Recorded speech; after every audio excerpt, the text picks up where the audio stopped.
Hello, this is Paul the Oaken Knight, and welcome to my channel where I opine on all things gaming. This time, however, we will be visiting a strange new land, that of building my own PC.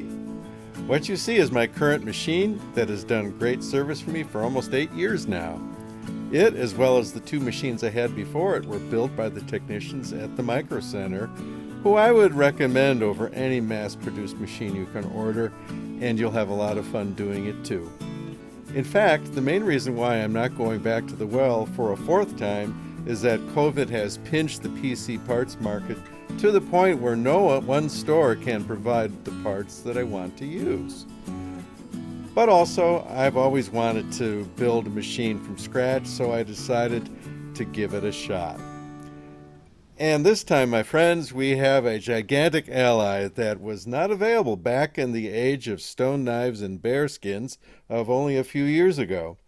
That, of course, is the fountain of all human knowledge, YouTube. In that vein, I would like to give a shout out to Mr. Kerry Holzman, who has a very active channel demonstrating how he builds and fixes computers for real-life paying customers, as he has done for something about 30 years, as I understand. You can find a link to his channel in my subscriptions if you want to take a look. His insights went a long way towards convincing me that I might just be able to pull this off. Thank you, Kerry. Your work is much appreciated, and for some reason, I'm drinking way more Coke than I used to. Let's take a look at the pieces parts that I will be using in my build. Most parts were purchased through Amazon, while a couple were ordered direct from the Best Buy website. I only ordered in-stock parts, and all were shipped and received in a timely manner. I went with the Define XLR2 case by Fractal Design. It's a largest full tower case that has a strong resemblance to my old case from Antec. The amount of equipment the case can hold is immense, up to 8 3.5 and/or 2.5-inch internally mounted drives, plus up to 4 front-mounted drives. 3 3-wire 140mm fans are pre-mounted and can be powered directly from your PSU via single Molex cable. And should that not be enough, an additional 3 140mm fans may also be mounted to the case. A word on fan selection. I personally put 0 priority on light bling, so I am just fine with the basic fans so long as they are quiet and do the job. The 2 fans you see were both purchased on Amazon for under $20 each. They both are 100% compatible with the case, but if you look closely, you will see that they are not the same. While they are both 140mm Fractal Design fans, the fan to the right is a PWM fan, which in plain English means that it is a 4-wire fan. Because the motherboard I selected has 3 4-pin fan headers, I decided to mount 3 4-pin fans to take advantage of their superior speed control characteristics, and kept 2 3-wire fans at the front of the case powered by the Molex cable. So I am going with 5 case fans. Here you can see the Molex cable plus 2 of the 3 3-pin connectors that come built into the case. One final note is that both sides and the case front are sound insulated. Even the unused fan openings have sound insulated removable hatches. A glass-sided option is available, but I value blissful silence over bling any day. If I want a light show, I can fish around in my Christmas decorations and have all the colored lights that I want. The motherboard was a bit of a compromise. I decided to base the system on AMD and further decided not to accept any MOBO chipset other than the X570. I believe this will give me both performance today and the most robust upgrade path into the future. But then again, coming off a system built during Obama's first term, just about anything would be an improvement. I went with the Asus Tough Gaming X570 Plus Wi-Fi board because higher-end boards just were not available, and I mean anywhere. I did some research consulting the fountain of all human knowledge and found that this board had a generally good reputation and would most likely meet my needs. Despite the funky stickers Best Buy put on the box, so far I've had no problems with the board. For the CPU, I chose the Ryzen 3900, the second fastest in their current lineup for Ryzen processors. Going from $400 to $700 to get 10% better performance was just not worth it to me. I was bit once again by the Corona bug when I could not find my preferred graphics card, the GeForce 2070 Super, anywhere. I had to step it up or step it down and went for the 2080 Super instead. Corona struck again by making 750 watt power supplies unavailable, and I mean anywhere. Once again, I was forced to either step up or step down. Amazon listed the 1050 watt PC power and cooling silencer direct from the manufacturer for $200, so I went with it. It was a great choice. The platinum rated power box came with plenty of cables, cable organizers, and even a storage case for unused cables. Never skimp on a power supply. The RAM is 32 gig of fast memory and Ryzen certified. The boot drive is an M.2 2 gigabyte NVMe 1.3 solid state drive. Note that the motherboard supports the new and faster 1.4 standard as long as you have a third generation Ryzen CPU, but this drive is already way faster than a standard 2.5-inch SSD and is reasonably priced, so my Obama era expectations will be satisfied with gusto. Adding a 10 gigabyte hard drive from Seagate and a 1 gigabyte 2.5-inch SSD from Crucial, and my video should be happily stored for some time to come. And of course, let us not forget Steam. And yes, I still want an optical drive, so throw in a Blu-ray burner. And throw in a variety of extra cables and stuff, and the inventory is complete. I began the build by working on the case, and as you see here, this is the back part of the case with the side removed. Along the left-hand side, you see the fan cables along with that Molex cable I showed you earlier. And the fan cables simply plug into the fans themselves. There's 3 of them, and so you can support up to 3 3-wire fans here. And the Molex cable will have a plug into a cable that comes with the power supply, the modular power supply that will run down to the power supply to give power to the fans. If you look a little bit to the right, you see the back end of the drive cages, kind of the whitish area, kind of at the middle left of the screen. And you see these black holes that are in them. And what those are mounting holes for the hard drives, or the whatever 3.5-inch drive you put in there. And the large holes are for rubber grommets that are supplied with the case that provide some shock absorption, that supplies some shock absorption for the hard drive. Although what I really think they do is keep any vibrations in the hard drive from translating into the case itself so that the case remains silent. And if you look a little bit farther down along those white trays, you see beginnings of a black box, and that is the hardware box that comes with the case. And in there's all kind of baggies, and each baggie has a different kind of screw or doodah or attachment, such as the motherboard risers that are, separate the motherboard from the case, and all the various little pieces that you're going to need to do your build. If you look a little farther to the right, you see this bundle of cables going pretty much north and south. What those are all of the cables that connect up to the front panel, the on-off switch, the reset button, the SATA connections, as well as the audio connections these are all the wires to support all the buttons and things that are accessible from the outside of the case. And they run down to the bottom where they will actually not hook into the power supply, but they will hook onto various mounting points of the motherboard. So that will be one of the cabling challenges that you'd have to face when you're doing your build. But your best friend is your motherboard manual, and what I found is that with careful reading, it really isn't that hard to figure it out.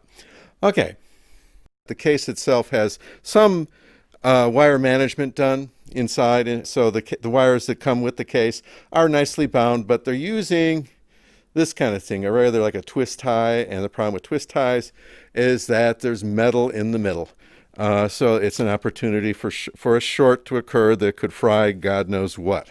So I took all of those out and replaced them with these nylon ties to do all my wire management. And now we're seeing the main part of the cabinet where all of the good stuff is going to be positioned as we build it. If we start in the upper left-hand corner and go counterclockwise, you see the rear-mounted fan with the power cable kind of dangling down. Then you have the PCI covers for the cards that are going to be put on the motherboard. You remove those so that the back of the cards are accessible to the various plugs and cords you need to plug into them. And moving down from there, you see an opening where the power supply is going to be mounted through. And moving to the right, you see cables, the same cables that you saw on the other side of the cabinet. These are going to be, in general, attached to the motherboard, as I said earlier. And then we see the fan that's at the bottom of the cabinet.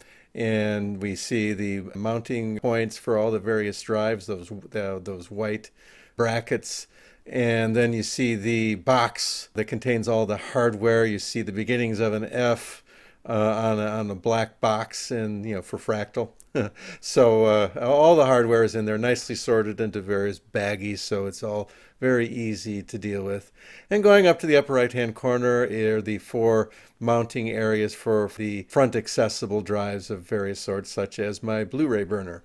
All right, for tools, really all you're going to need is a number 1 and a number 2 Phillips head screwdrivers.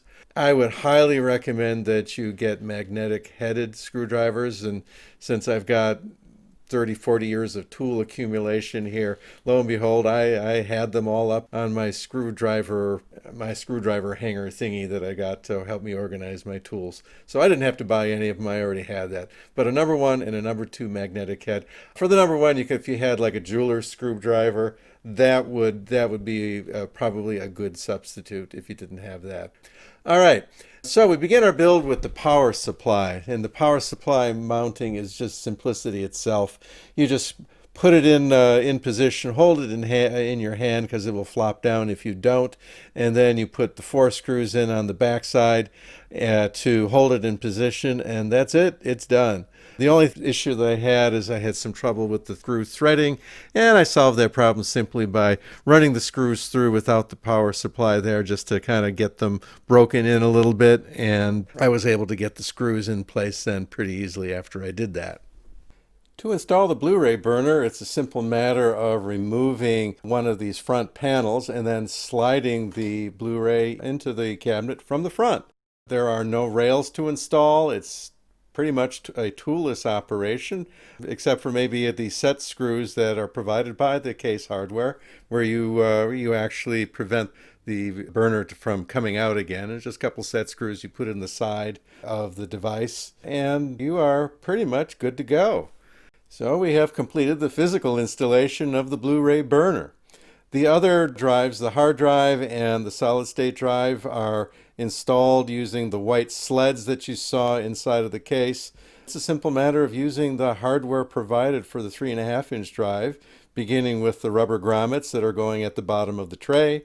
You put the hard drive on the top of the tray, you put the screws in up through the grommet, through the hole, into the hard drive, and the hard drive is now mounted to the tray.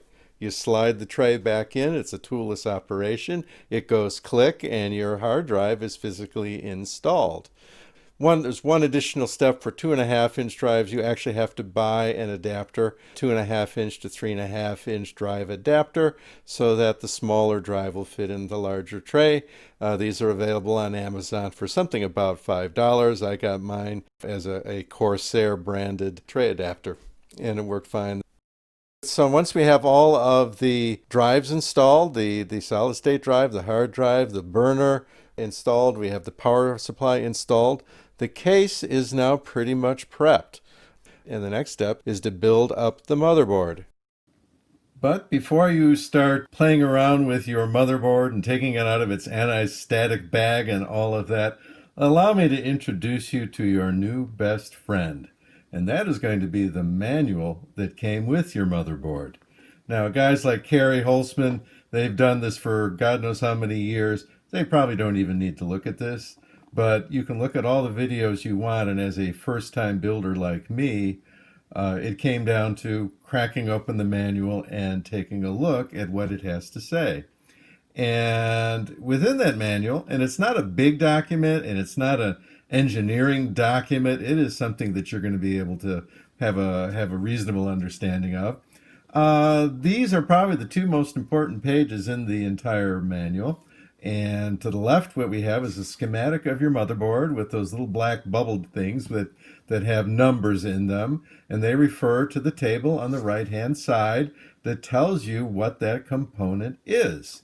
So if you're looking for where the SATA 2 headers are, you will be able to find them here. And then you will be able to look at your motherboard and say, oh, yeah, there it is. I think what you need to take a look at your manual to really get familiar with it before you start messing around with it.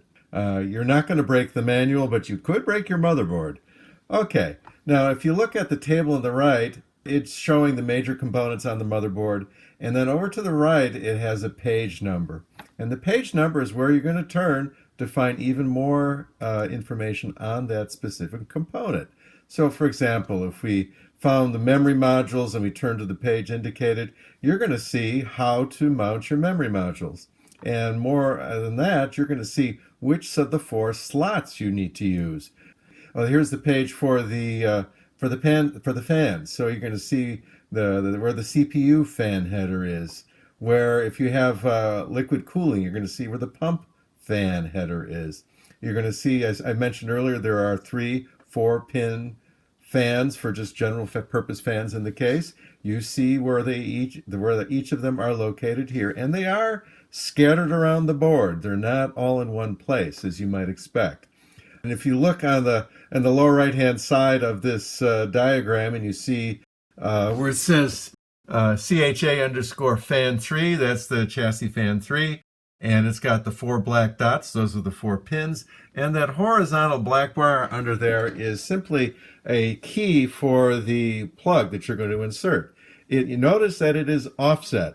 And it is offset because you can plug in a 3-pin fan into this 4-pin header.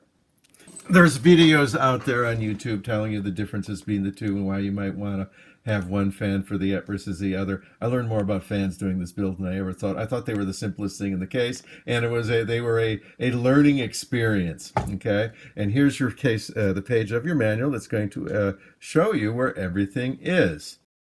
And this page is going to be a very important page to you because it shows where all those little wires, or at least a lot of them that were pre-installed in the case, that snaked around it back into the main part of the case, this is going to be where you connect them. So things like the on-off switch, things like the reset button, all those cables need to be connected somewhere. A lot of them are going to connect here. So you need to be familiar with this, and this is going to tell you where to connect them. Now, a couple things to keep in mind. On-off cables, they are not, there's no polarity there. Okay, all it is making a momentary connection for the circuit. It recognizes it, and the machine can turn on if it's off, or off if it's on.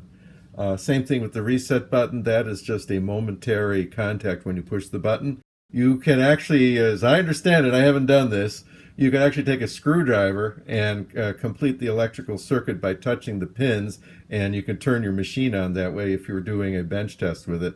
I bought a couple cheap testing buttons. They're basically, it's a wire that connects onto the header, and then you just simply hit the button that you hold in your hand, and you can turn on your computer that way if you were bench testing it.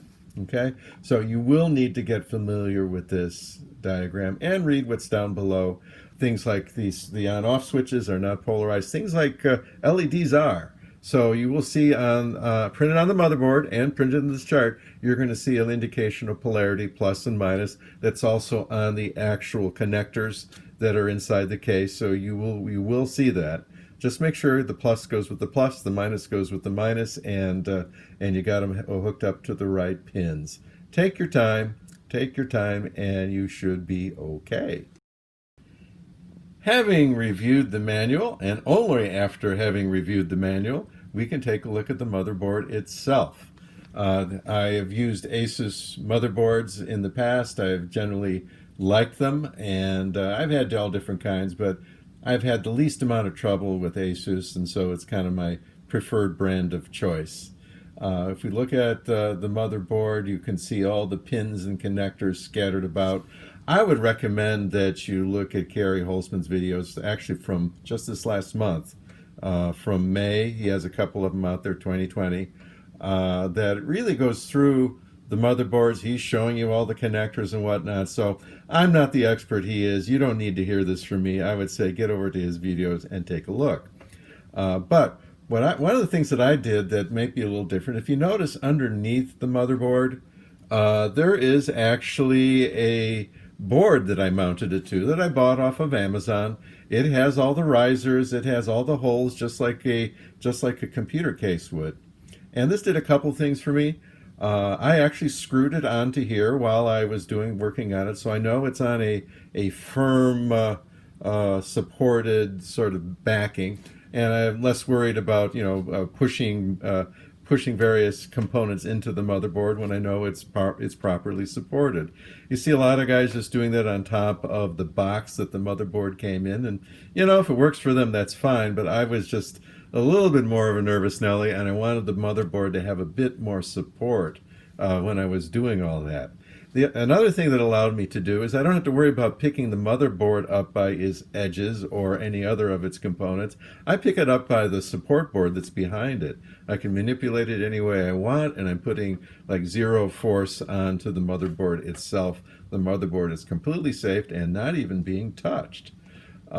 And finally, before I put the motherboard on here, I was able to kind of take the support board and walk over to the case and eyeball which of the many holes that are in the back of the motherboard that I needed to screw the risers into for the motherboard. So it helped me figure out where to put those things, okay? And so that when I was done putting the motherboard together here and I unscrewed it and I carried it over to the case, everything lined up perfectly. I had the risers all in the correct spots and was able to put the motherboard down and screw it into place without any problems, without any risers being in the wrong place.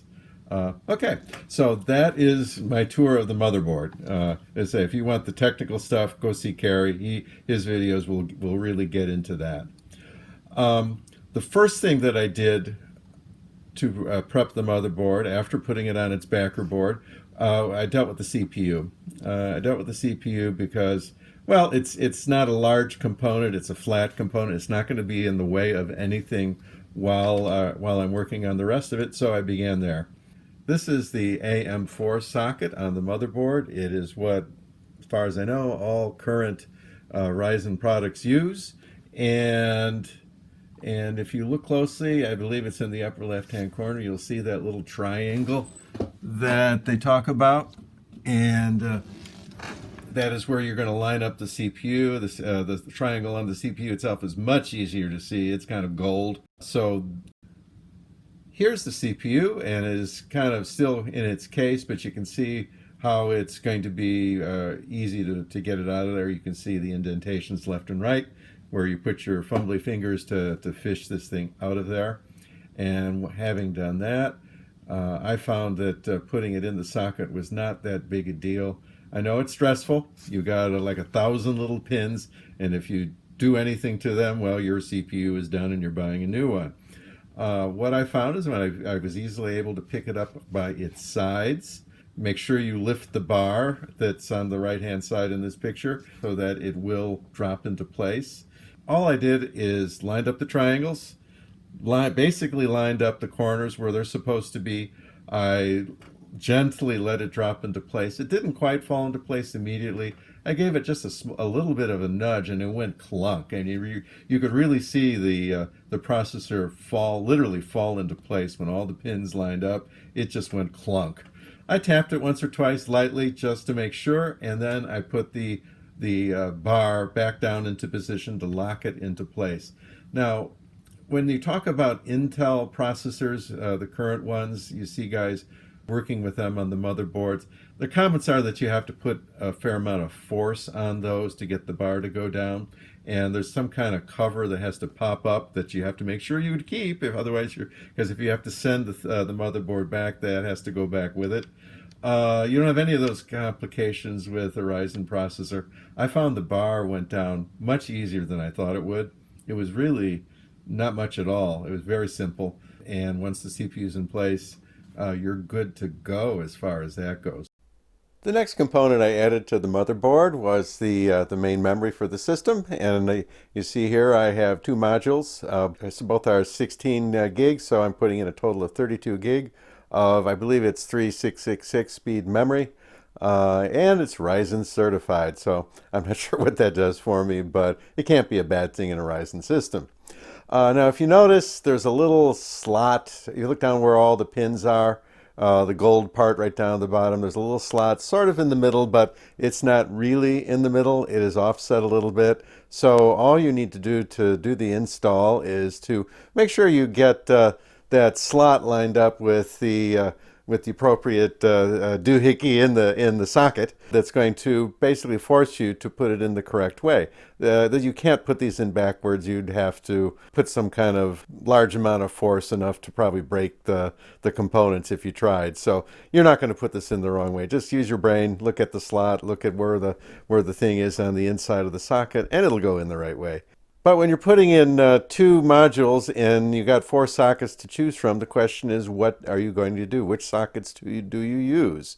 Well, the sockets are generally in pairs, and so you want to make sure that you're putting them in the right two sockets. And fortunately, you go to your fountain of knowledge, which is your manual that we talked about, and they have this picture there where they show you exactly where you should put your memory modules if you have 1, 2, or 4. So I'm putting in 2, and you can see that you're supposed to put them in the gray sockets. Well, okay, that's not so hard. I can see where the gray sockets are. So here is the vision of the motherboard, and you see the 2 gray sockets. So that is where my 2 memory modules are supposed to go. And if you look carefully, you'll see where that little notch is supposed to fit in. Now, a lot of these sockets have release latches on both ends that you actually have to pull down and open up in order to put in the memory module. And when you put it in nice and straight and push down with the appropriate gentle but firm amount of force, you'll hear a click, and both of those latches will fall into place, and you know you got it in there okay. Well, this motherboard only has the release lever on one end, so I was not quite sure how to handle that. Did I need to kind of put it in angle-wise and then push down on the one end that did have the latch, or should I, what I say, supposed to push, just put it in straight down and do it that way? And then when I looked down the slot on the side that did not have the release lever, I saw a little metal thingy in there. So about halfway in, so I said, well, I'm not sure, if I'm supposed to push straight down on that or not. Well, I believe the answer is that you are supposed to push right down. What happens is when you push the memory module down, that will give, and then you'll hear the click, even from the side that does not have a lever.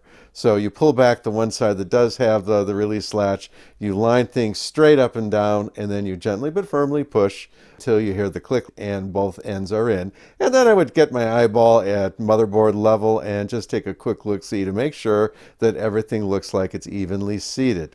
So here we are with the first one having been successfully installed, and here we are with the second one, which has likewise been successfully installed. No hits, no runs, and definitely no errors.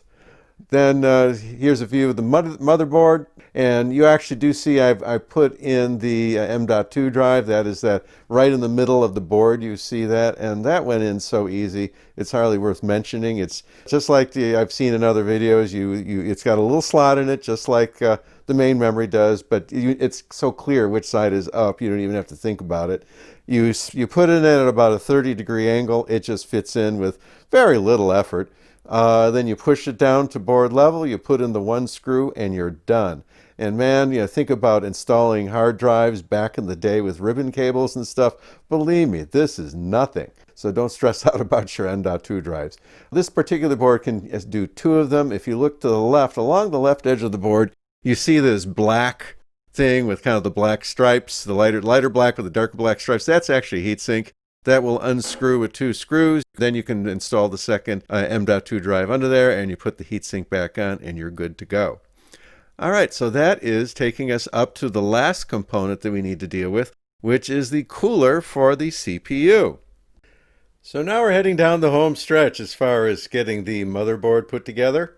The last piece we need to deal with is the fan or whatever cooling system that you choose for cooling your CPU.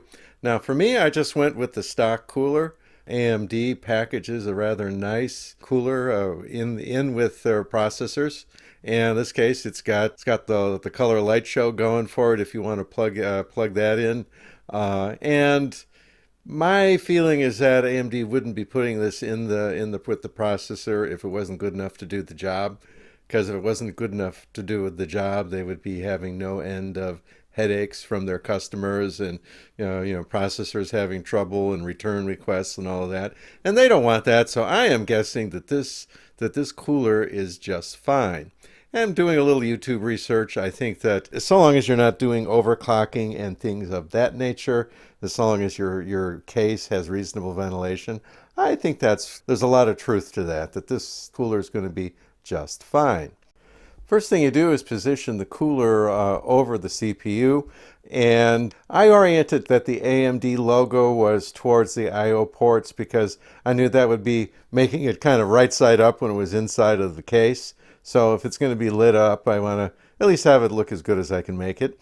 Then there's a latch on either side, so you get the loosely into the latches. One you just put in, the other you put a little pressure on until it clicks. Now there's also a lever. And there's a textured side on that lever, and there's a smooth side that when you flick it over with the textured side up, that will lock the fan in place. And then here you can actually see the lever. And as you see, it's got kind of the ripply side up. That lever is locked in place. Now, because you're using the stock cooler, the mounting brackets are going to accept the standard cooler. You're not going to have to deal with putting in any aftermarket mounting brackets. You just use them exactly the way the motherboard came to you. They're part of the motherboard. And you don't have to mess with anything if you use the stock cooler. Another point in favor of using the supplied fan from AMD is that it comes with the cooling paste, the thermal paste pre-applied. You don't need to do anything. So don't mess with it. Don't touch it. Don't just leave it alone. But trust that it's already applied, and so it's just not something you're going to have to deal with. Now, if you use a third-party cooler, you're going to have to get yourself a tube of the stuff. And there's lots of examples of guys showing you how to do that on the web, so I do not need to repeat that here. For this initial install, if you go the direction I did, it's there already. You just don't need to do anything. There's the electric connection, and there's the light connection if you choose to use the lights. You don't have to, but you can. So if you look on one side of the cooler, there's going to be these little plugs that you can pull out. Towards one side, there's a single plug. That's going to be for the power supply. And on the left, there's two. And both of those have to do with the lighting for the fan. Now, my research suggests that, well, one of them would connect to the RGB header that's on your motherboard, and they probably have a couple of them. I think this one has 3. And the other would go to a SATA 2 header. Now, from what I have read is that you don't use both at the same time. You pick one or the other, and the general recommendation is to use the SATA 2. So that's what I went with. I didn't dig too much more deeply into it. The weight of opinion seemed to be go for the SATA 2. And my particular motherboard has 2 SATA 2 headers, and one is going to be used to connect the SATA 2 connections on the front of the case, and the other was available for putting into the fan, for hooking up into the fan. So they give you 3 connection wires with this. You're only going to use 2 of them. Recommendation, well, at least what I did, I used the SATA 2 one, and of course the power cable. And the power cable for the fan, there's a fan header, as I think we mentioned earlier. You just find that using that chart that I showed you earlier, and you just plug it straight in, and it's no problems whatsoever. All right, so now you have an assembled motherboard, and the next thing you're going to do is to put that assembled motherboard into your case. And now it's time to go ahead and lower the motherboard into the case. But before you do that, You want to make sure that you've got the risers in place that should have been done when you did your case prep up front, and that the I/O panel is installed at the back of the case. If either of these aren't done, then you need to do them now. With the risers, just make sure that the number of screws you're going to use equals the numbers of risers. You should not have a mismatch, because one screw, one riser, and then you should be okay. All right, so lower it in. Now, when you lower it in, I thought it was okay to use the fan as something to grab onto when you lower it in. It seemed to work okay. It's latched down pretty tight. So that's what I did, so that I didn't have to touch too many of the components while I was doing that. I lowered it down onto the risers as close to the rear as I could. And then you have to go ahead and finagle a little bit to make sure that all of the USB ports and so forth, the audio ports and everything lines up with the I/O panel that you installed. Assuming that you get it to where everything aligns perfectly, then you're okay to go ahead and start putting the screws into the motherboard. When I did that, I did it kind of like I was installing a tire on a car. I didn't go latch down any one screw super tight in the beginning. I just kind of did it a little finger tight at first. I put it all the way around, put in all 9 screws, and then I kind of went ring around the rosy, tightening a little bit each time, going from one screw to the next, so no one screw was ever that much tighter than any other. That seemed to work perfectly fine. I had no issues. I also had no issues with the I/O port. It's just you have to be a little careful, a little watchful, make sure you have that aligned properly. Then the last component, the last major component that needs to be put in the case, of course, is the I/O card. And that's going to be probably, for a gaming machine, it's going to be a big honking card that is probably going to require you to take out 2 PCI shields at the back of the case. So go ahead and scope that out depending on the card you're using. Take out what you need to take out. Now, when I did the put the card into the slot, make sure you're putting the card in the correct slot, because not all these slots are created equal. A video card should go into a times 16 slot, but even then, there are some slots that are, depending on your motherboard, more appropriate for your GPU card than others. So in general, you're going to use the number 1 slot. And the hint on my motherboard was that it said it was times 16, but there's another times 16 on the board. But the right one had metal reinforcement around it. The slot actually was reinforced with metal, and making it stronger, because this is a big honking card. And they did that so that it was more stable, less likely to do damage. There is a latch at the back of the slot, so you need to open up that latch. And then it's a matter of gently getting the card into position, making sure all of the connections line up in the slot, and then start with the gentle but firm pressure applied as evenly as you can. Get the card into the slot. There's really no other magic than that. When you're doing it right, you're going to feel it, and you shouldn't have to push too hard. This is, anything to do with putting together your computer. If you're pushing too hard, something's probably not right. So with that, you're just going to have to experience it. Once it's in, you're now ready to go to the next phase of building the machine, which is cabling. To do cabling, since I had a modular power supply, I only put in the cables that I needed. That's the beauty of a modular power supply. I would never try a build with a standard power supply. Having that rat's nest of cables down at the bottom is it's just not necessary if you get yourself a decent power supply. I found everything to be clearly labeled. I mean, there's the big 24-pin connector, that really thick cable that has to go to for the main power of the motherboard. There are CPUs require their own power connections these days. My particular board had an 8-pin connector and a 4-pin connector, and so the PC Power and Cooling kit came with 2 CPU cables, so I was able to do the 2 connections that I needed to. There was, again, an 8-pin slot and a 4-pin slot, and one of the cables was split 4 and 4, so you could actually do a 4-pin connection instead of an 8-pin connection. So that was okay. PCI Express is for the video card, so you should be connecting a PCI Express to that. I have the Molex I had the Molex cable that was for the front fans, and then I had the power cables going to the hard drive, the 1 terabyte solid state drive, and the Blu-ray burner. And those cables I have more than one connection on them, so I only need to use one of those cables to power up all three of those drives.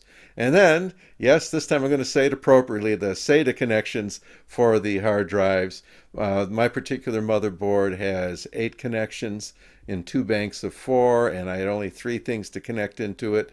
Again, the hard drive, the Blu-ray burner, and the 1 gig drive. It was pretty easy thing to do. 3 wires, 3 devices, 3 wires, getting plugged into the motherboard. And boy, I think that's just about it, because you've already got the fan connected up when you prep the motherboard. You got the cabling you need to do for the CPU, I've talked about. The cabling you need to do for the secondary drives, we just talked about, and the video card cabling. This particular case, I can run all the cables out to the backside, loop them back where they need to be, and then bring them back in again, just to make it neater for cable management. Oh, one other thing, and this is the biggest pain in the butt, is all of the cables that were supplied with the case that we've talked about earlier, that are for like all of the front panel connections, the USB 2, the USB 3, the audio connections, the LED lights for showing the machine is on, the reset button, the on-off switch. Okay, that's I've already talked about the page in the manual, and your manual, if you do this, you're gonna have something also. It's taking those connections slow. That's the best advice. The cables, at least on my board and the ones that I've seen other guys do online, they go the long way. There's a single bank of connections for most of this stuff, and all of the little connections go the long way, not across. So there's 2 rows of pins, and if you got a 2-pin connector, you're going to sit there saying, gee, what do I do? Do I do a cross or do the long way? You do the long way, okay? And I think if you take a close look at your manual, you're going to see that as well. And in kind of microscopic printing, this is also printed right there on your motherboard as well. Some of the connectors will not go into that bank. They will have their own connections. So, for example, the USB 2 sockets that you can use to plug in all your devices, that's externally accessible, they will go plug into the USB 2 headers. The USB 3 sockets will have their own wire, and that will plug into a USB 3 header. Oh, and then there's going to be an audio wire, and that will have its own separate audio header. So that's just what you got to do. It's probably about 1, 2, 3. I don't know. I think I probably had about 6 or 8 connections to make with that, and that was it. At that point, once you have all that done, and I did some minor wire management just to get things cleaned up a little bit. So at this point, it's time to what I refer to as the smoke test. So now I have the power supply turned on. I got the plug coming out the back. I've got everything kind of ready to go. I've got a monitor hooked up. I've got a mouse hooked up. I got all that good stuff hooked up. And now my trembling finger goes over to the power button at the top of the case. Now, do you remember the Chevy Chase movie about Christmas Vacation, when he and the family are all standing outside of their home, and he's got a gazillion lights on his home, and he's getting ready to plug in the lights? That's kind of what I felt like, because when I pushed that button, the lights did not come on, the fans did not turn, there was not any sound, there was not any movement. It was like I had just built a rather expensive boat anchor, is kind of how I felt about it at the time. And I was not happy. But I did remember a couple things that Carrie Holzman had said that I think that helped me. One of them was that look for the simple stuff first. And so don't go tearing apart your computer just until you've really checked out the simple things. And second, assume nothing. Okay, so what I did is I walked around to the other side of the case, and yes, I had the power cord hooked into the back of the computer. Yes, I had the power switch on, but because when I was working on the computer, I always unplugged the power cord from the extension cord. There it was sitting unplugged. So all right, so that was my first test. I plugged it in. I made sure all the connections were on. I went over to the power button again to see what the system would do, and for a second time, my trembling finger went onto the power switch to give it the smoke test. So I push the button, and what do you think happens? Well, this time the fans are turning, the lights are lighting. I say, "Oh boy, this is great!" And then I go to the screen and I wait and I wait and I wait and I wait and nothing comes on the screen. Okay, well, I made progress, but it's not quite the progress that I'd hoped. So then I go and look into the case, and I notice that there are four LEDs on the motherboard. Now, some motherboards have diagnostic codes that come up, like a two-digit numbers you can look up in the manual. This is not that high end of a motherboard. So what it did have, though, is four LEDs that gave some basic status. Now, one LED was the CPU test, and that one had indicated it was passed. Another one was the memory, and that had indicated it was passed. The third one was the video system. That one was indicating a problem, and the fourth one is just did a complete booting, and clearly, that one it had not completed booting. So I say, okay, what am I going to do about this? There's something with the video system that's not working right. So using the keep it simple, stupid philosophy, I said, well, what happens if I've got like four connections on this video card, and I've also got another connection on the motherboard. Now, because the high-end Ryzen CPUs do not have any graphics processing capability integrated, the motherboard connection should not work. But again, I'm going to assume nothing. So what I do is I move the video cable over from the leftmost socket on the video card to the next one over, and I repeat the exercise, and I get the same result. I'm getting some kind of video error. I'm not getting anything coming up on the screen. So I decide, okay, let's go put it on the next one over. It requires me to change over to an HDMI cable, which I did, and gave it another shot. And lights come on, same thing all over again. Nothing on the screen. So I say, well, it's not supposed to do this, but there should not be any video in the motherboard because of the processor, but I'm going to give it a try. So I hook it up to the motherboard and same result. So now I've used two of the four connections on the video card and the motherboard. I got two more bullets left in the gun. So I go to the next one and I plug it in and I turn it on and nothing happens. So now I've got the gun with one bullet left. So I plug the video card into I plug the monitor into the very last video port, and my trembling finger once again hits the button. And lo and behold, this time, gloriousness, wonderfulness, I get a BIOS on the screen. My creation lives. It's alive. It's alive. It's not a boat anchor. It's alive. My beautiful wickedness has created a machine. So, moral of this story, like I say, keep it simple and don't assume anything.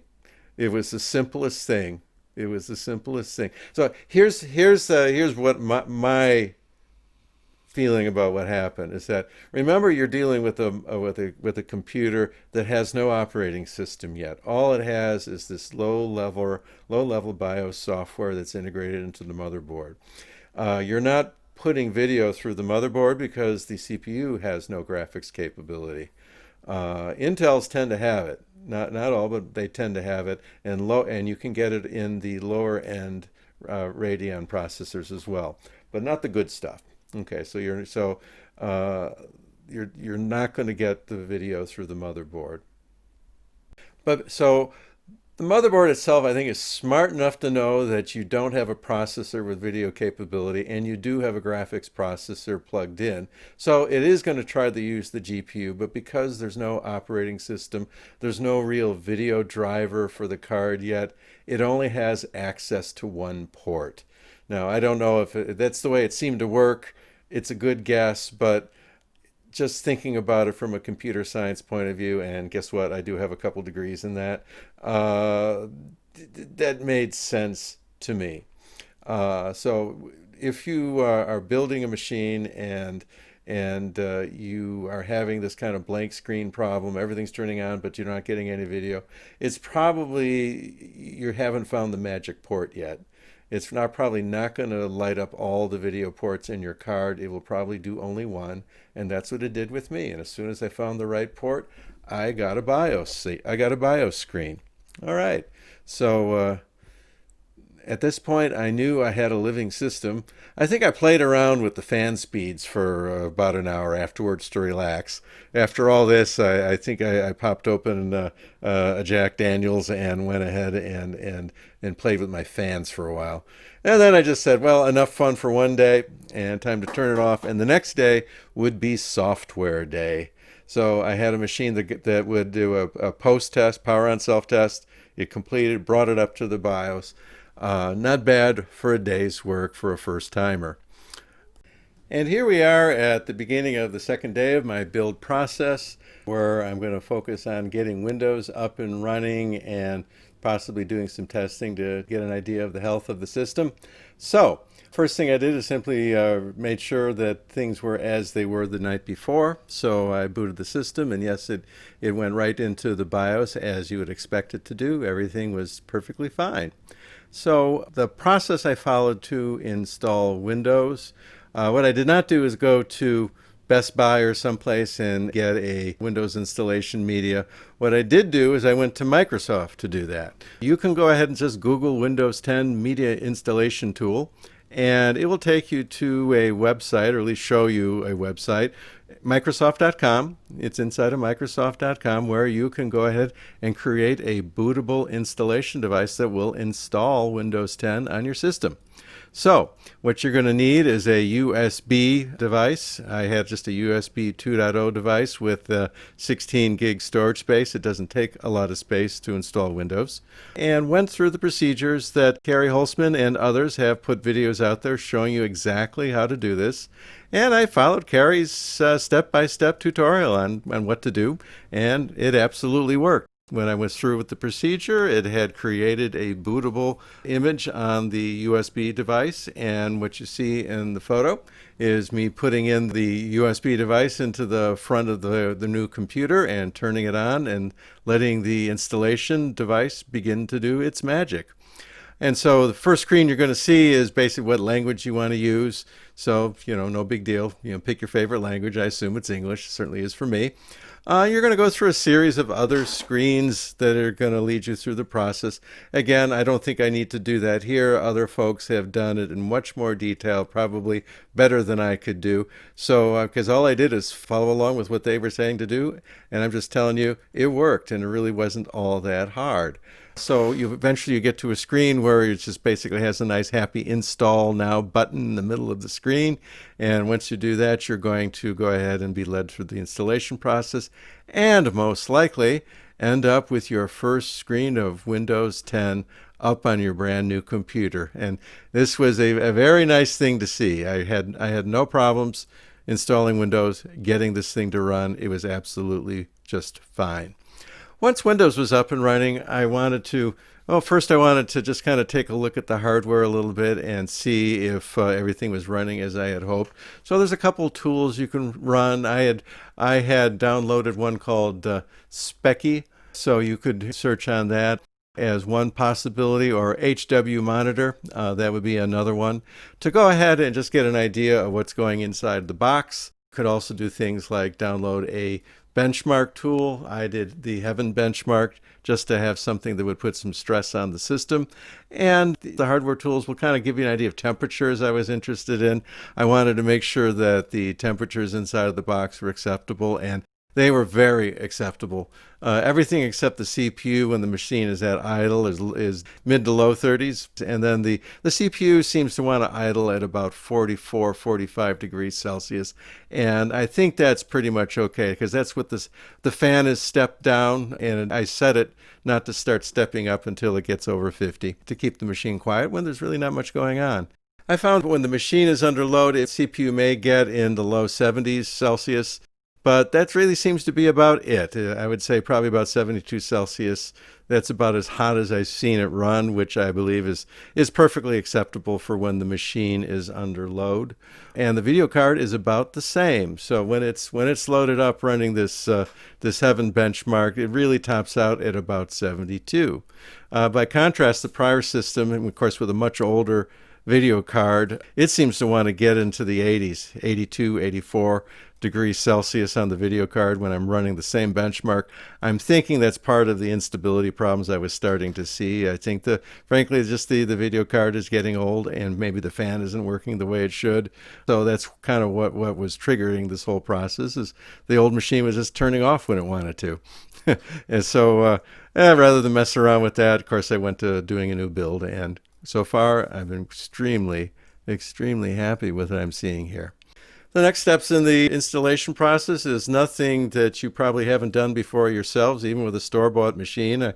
I have to get all my drivers over here for things like printers and just the various pieces of software and the data that I care about transferring over to the new machine.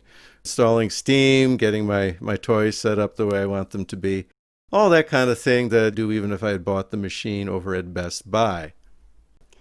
At this point, I think some of the more advanced guys are going to do things like put in a new version of the BIOS. Me, I don't think I'm going to do that. Basically, I got a machine running with no problems right now, and I do something like that, and I don't know what my machine is going to do, other than there's no real path back.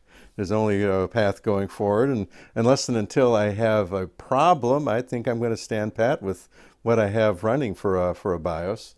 And the same general philosophy for the other layers of software. The motherboard drivers all seem to be working fine. I'm not sure why I would need to go ahead and do a motherboard soft driver update. I could. Right now I'm not especially motivated to. I'm happily using the machine as it's doing its job the way it's supposed to right now. The one thing I might do, or two things I might do, would be to update the video driver. I think that's pretty safe. Again, go to NVIDIA and get their latest and greatest driver and put that out there. And the second thing has to do with the memory speed. For AMD processors or the motherboards, they have a certain speed that they want to max out at as far as a default setting. And you can go ahead and increase that speed to the actual speed rating of your memory that you put in. It doesn't necessarily automatically do that. And I can tell from what I see in the BIOS that no, this is not doing that. It's running at, I think, 2166. And my memory is like 3666 something. So I could go ahead and try to increase the speed of the memory. Officially, that is overclocking, but is it really if all you're doing is bringing it up to the speed that the memory is rated to run at? So I may do that, I may not. By comparison, my old machine was built 8 years ago, and this machine just blows it away the way it is. So I could just kind of stand pat if I want to. So I'm not quite sure about that. The worst that would happen is that if the machine hung, I would have to go ahead and take the battery out of the motherboard, or there is a reset jumper you can do and reset the BIOS back to its original state. That would be the worst case scenario, and it's unlike a bricked motherboard. That is a recoverable sort of thing. All you're doing is having the BIOS reinitialize itself. You're not changing the BIOS in a meaningful way. All right, there we go. Hopefully you've learned something, and if nothing else, see what my ups and downs were when I put the machine together. Yes, there are guys out there that will give you a screw-by-screw readout as far as what you should do, and I highly recommend you go ahead and watch a few of those before you try this yourself. But what they don't do is those guys are experts, and so you see an expert putting a machine together, and it's like, oh, it's easy breezy. Well, I tried to show you some of the bumps in the road that you may face, and so that you have a kind of a realistic level of expectation of the kind of troubles that you could run into. into, and maybe by showing you the troubles I ran into, maybe you can avoid one or two of them yourself if you try to put your machine together as I did here. So last thing, I just want to show you that yes indeed, this is the machine running. It's running my video software, and that is what you're seeing there is my 3 screens, and I am in the process of editing the video that you are watching right now, and all this is happening on the new machine. So the world is round and the world is happy. Okay, well, thank you guys if you stuck with me this long. If you could, go ahead and hit the subscribe button if you enjoyed this, and I will be getting back to putting out game videos in the near future. Certainly that'll remain my focus going forward. So with that, I just want to wish you all a happy evening. This is Paul, the Yokai Knight. Take care.